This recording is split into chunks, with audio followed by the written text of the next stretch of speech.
everyone, I'm Kristen Suarez and I'm an older adults clinician with Syntero. I provide mental health therapy services to SourcePoint's clients in Delaware County.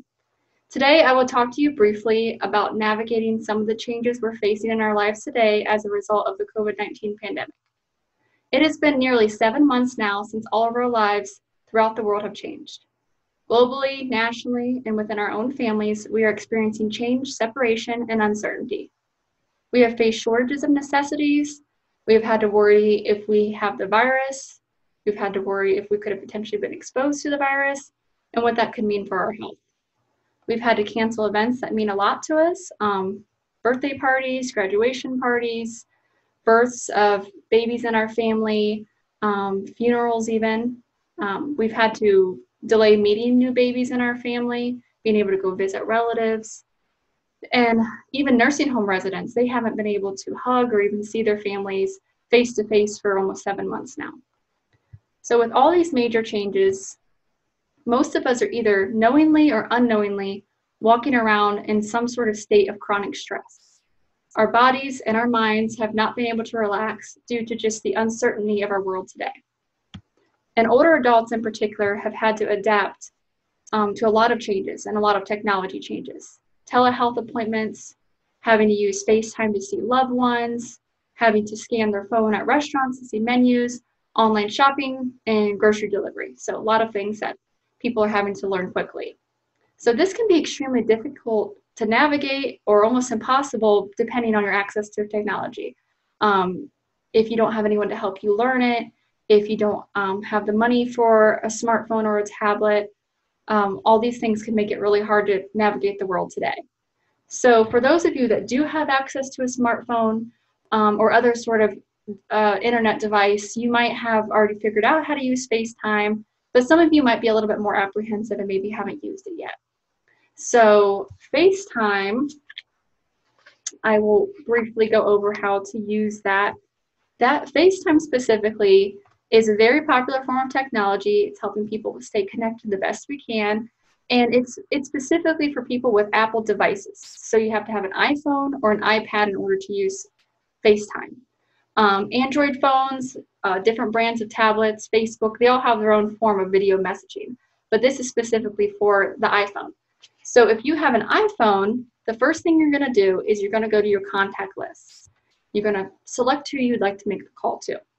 So you select the person, and this is just an example I pulled off the internet, and it might be mirrored because of the camera. So basically, you have this sort of situation, your loved one's name, and different options right here. So we have messaging, it says iPhone, like calling, FaceTime, email, and pay.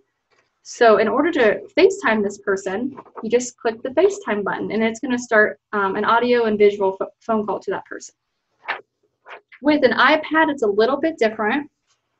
So on your iPad, this will be bright green, but it's basically a cartoon picture of a camera, like a video camera. So you're going to see this on the home screen of your iPad. You're going to click on this video camera, and then on there, it'll either have your contacts already loaded, maybe people you've already called, or there'll be a plus sign. So click on the plus sign, select who you'd like to call, or type in their name, and then you just click the video camera again, and that'll start the phone call there. So something new, I know some of you probably maybe already been using FaceTime for a while, but something new is actually at restaurants, a lot of them don't have paper menus right now. So you go to sit down at the restaurant, and what you have is this weird looking code. So it kind of looks like this, sitting there at the table. So this is called a QR code, okay? So what you do in order to see the restaurant menu, you will take your phone, and every phone is different, but you open up your camera. So camera like that, open it up. It might be a little different on your phone. So you open up your camera, and this will be much smaller likely at the restaurant. And you point your camera at this. Just have your camera just sitting. Don't take a picture, don't do anything. Just have it resting on this. And it'll actually just pop up a link that says, would you like to go to this link? And you click yes. You just click on the button, on the link, and it will take you to the restaurant's website that has their menu. And that's just the way for them to not have people touching reusable menus, and also to save on cost. The paper menus are kind of expensive. So you might notice that one. So now you know how to do that. One quick thing about this QR code. Sometimes you have to download an app on your phone in order for this to work. So if that's the case, you go to your app store on your phone, type in QR reader. Type that in. There'll be a few options that pop up. Just select probably the first one or whichever one seems like a lot of people are using or have rated positive, and download it, and then that's going to work the next time you try it. So very simple, but obviously something that we have to learn how to use. But all these things are a great way to get a little bit more personal interaction, and I think that's important right now. So we've been going through a lot of changes in our society during this pandemic, and some of them don't really even involve technology. We've had to start wearing masks in public, be more observant of our social distancing, of our cleanliness, and just kind of rely more on curbside pickup, grocery pickup, trying to kind of navigate this new world that we're living in.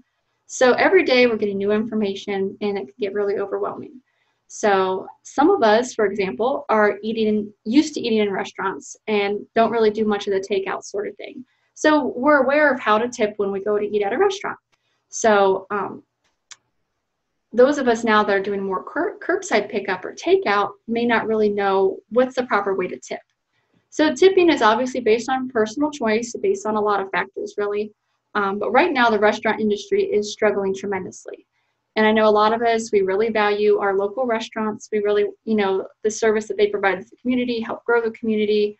So while tipping is customarily lower for takeout than for dine-in, many feel that right now during the pandemic, tipping for takeout and curbside should also be 15 to 20%.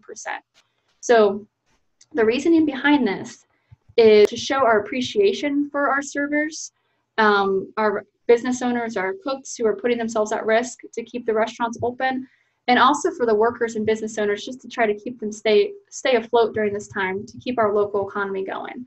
So I understand that it can be difficult to come up with the extra money for all these delivery fees and shipping and tipping and all this stuff right now.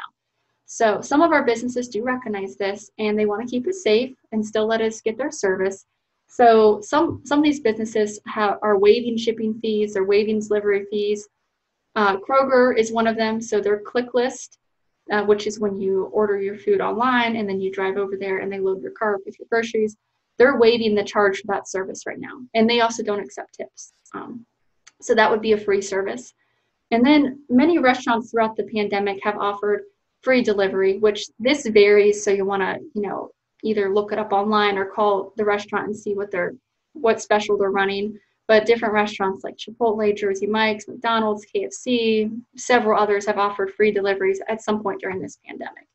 So it can also be just very difficult to be in the know, to know what the latest is, to navigate all these changes, navigate what services are out there, what resources are out there. So I definitely encourage you to reach out to SourcePoint and reach out to Helpline of Delaware and Monroe counties. They're great ways to get connected to resources, to know about new services. It's great if you're feeling overwhelmed, you need more services or resources, or just need information about what's going on. So we're all in this together. I encourage you to reach out to your friends, your family, caseworkers, healthcare team, social groups, support people, anyone you have in your life to help navigate you through this difficult time. But I thank you for your time, and I wish all of you the best.